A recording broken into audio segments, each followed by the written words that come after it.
Buen día, les doy la bienvenida a un nuevo video de la unidad 1. En la clase de hoy tendremos por objetivos poder adquirir elementos básicos para interpretar y leer una radiografía normal.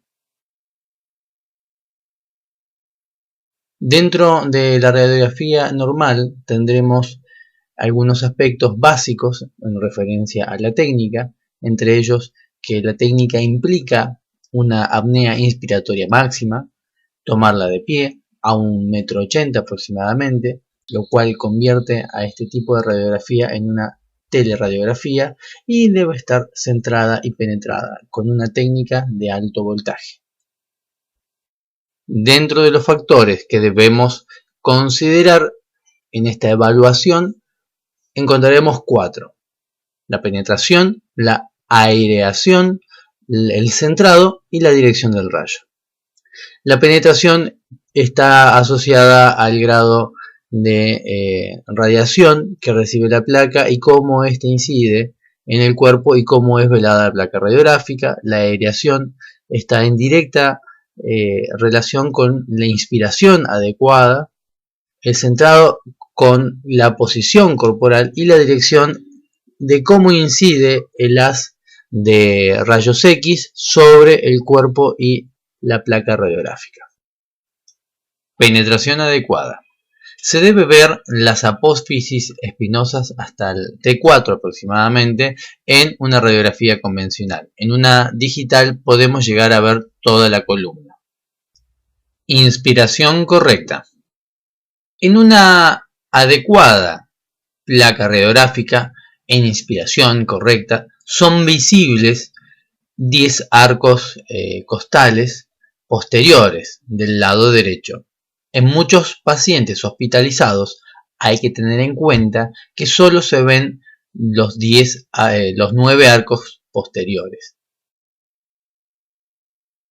Los arcos posteriores de las costillas se ven más nítidamente en las radiografías de tórax, corren más o menos horizontalmente.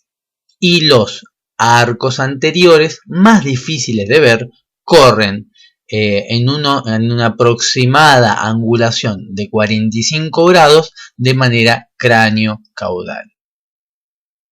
El centrado correcto. Las apófisis espinosas o la línea de las apófisis espinosas que sirven de referencia posterior es equidistante de las extremidades internas de las clavículas, que son la referencia anterior. En la imagen podemos ver cómo se delinean los extremos internos de las clavículas en referencia a dichas apófisis. El centrado correcto es fundamental y debemos poder interpretar las modificaciones del centrado correcto. Si las apófisis espinosas están cerca de la clavícula derecha, podemos decir que el paciente está adelantado hacia la derecha o rotado hacia la derecha. Caso contrario, si las apófisis espinosas están más cerca de las clavículas izquierdas, el paciente está rotado o adelantado hacia el lado izquierdo. Angulación del rayo central. La radiografía de tórax de frente en posición de pie y en niños colaborativos y adultos, entiéndase, el rayo central del equipo radiográfico incide en el tórax desde atrás a la altura de la punta de las escápulas y sin angulación, de manera perpendicular al centro de la placa radiográfica. En una placa sin angulación, el rayo central, la extremidad interna de la clavícula anterior, se proyecta sobre el arco posterior de la tercera o cuarta costilla. En la imagen podemos ver la proyección de los distintos arcos del 1 al 4 y cómo la clavícula se encuentra adecuadamente alineada entre la tercera y cuarta costilla. Par radiográfico. Tenemos que tener en cuenta en el par radiográfico que las líneas contiguas de los arcos costales posteriores guardan una distancia de 1 a 1,5 centímetros entre ellas. Los arcos costales posteriores están superpuestos. Además, el par radiográfico o la radiografía de perfil debe incluir los vértices pulmonares y los senos costofrénicos anterior y posterior. El complemento de la radiografía de tórax de frente es fundamental para localizar una imagen o buscar elementos semiológicos particulares que pueden estar ocultos o parcialmente ocultos por las imágenes anatómicas en la radiografía de frente. Descripción de la radiografía de tórax de frente. Debemos agruparlas en dos grandes grupos, uno el contenido y el otro el continente. Dentro del contenido encontraremos el mediastino, las vías aéreas, las cisuras, las pleuras y el parénquima. Dentro del continente encontraremos músculos tales como el esternocleidomastoideo, el pectoral mayor, el triángulo graso, las mamas, diafragmas, omóplatos, costillas, clavículas, húmero, columna y esternón. La radiografía de tórax es una herramienta fundamental en el diagnóstico y en el seguimiento de pacientes, tanto ambulatorios como en internación. Tenemos que saber identificar los elementos que son continentes a las estructuras que más adelante mencionaremos y identificarlos claramente, ya sean costillas, columna, esternón, clavícula, omóplatos, húmero, en lo que es a la referencia ósea, o mamas o diafragma, y tener en cuenta las diferencias en cuanto a la anatomía y cómo la anatomía incide directamente en las imágenes radiográficas, como por ejemplo en el diafragma, que se puede ver muy frecuentemente la elevación del diafragma derecho por sobre el diafragma izquierdo, dado que por debajo se encuentra el hígado. En referencia al contenido, podemos distinguir la radiografía de frente, el parénquima pulmonar y el mediastino a grandes rasgos.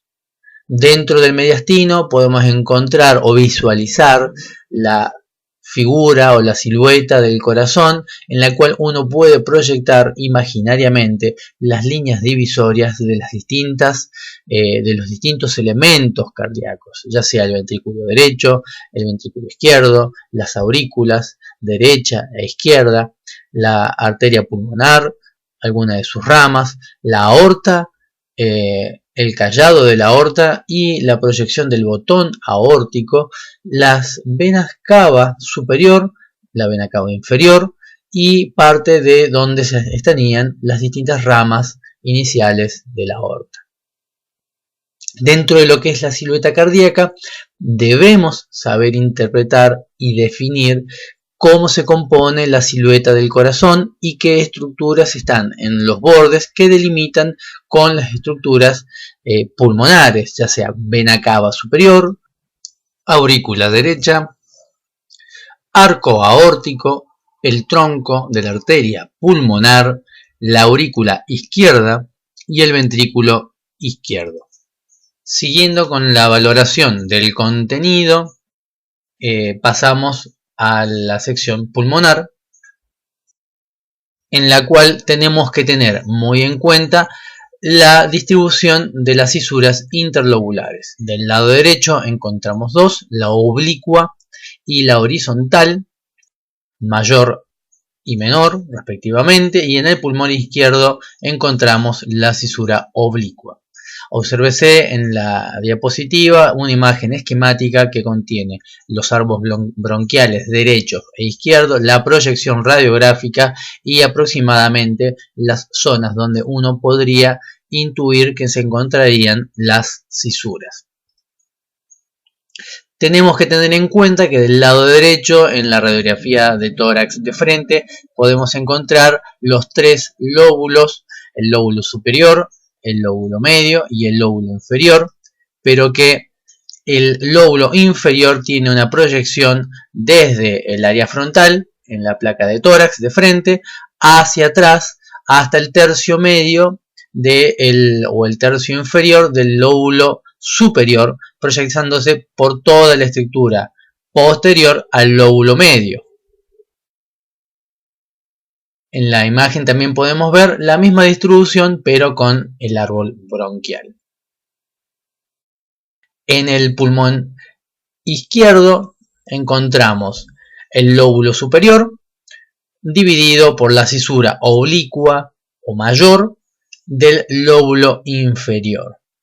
También en el lóbulo inferior del lado derecho encontraremos una proyección por detrás del lóbulo superior respecto del lóbulo inferior, con lo cual también sería necesario la utilización del par radiográfico en los casos en que presente duda diagnóstica con respecto a una patología. Índice cardiotorácico. Este índice, aunque expuesto a error, sea por la fase respiratoria o el biotipo constitucional del paciente, sirve de orientación o referencia del tamaño del corazón. Se utiliza el índice, que es anormal cuando se encuentra con valores mayores a 0,5 o más del 50%, y cuando es mayor a este valor indica un agrandamiento cardíaco. ¿Cómo calculamos este índice? Se traza una vertical o una línea vertical por la línea media entre las apófisis espinosas de los cuerpos vertebrales. El primer segmento, el segmento A, mide el borde externo del perfil derecho hasta la línea media. El segmento B va desde el borde más externo del perfil izquierdo hacia la línea media. Y para finalizar, se utiliza o se toma el segmento C, que es el diámetro transverso mayor del tórax, que mide desde el borde externo de ambas paredes laterales del tórax. Tras efectuar la medición antes mencionada, se efectuará la sumatoria del segmento A y B, y de esa resultante se efectuará la división con el segmento C, con lo cual nos dará la proporción. Hasta aquí una entrega más de un video de la unidad 1. Desde ya, muchas gracias por su atención. Hasta luego.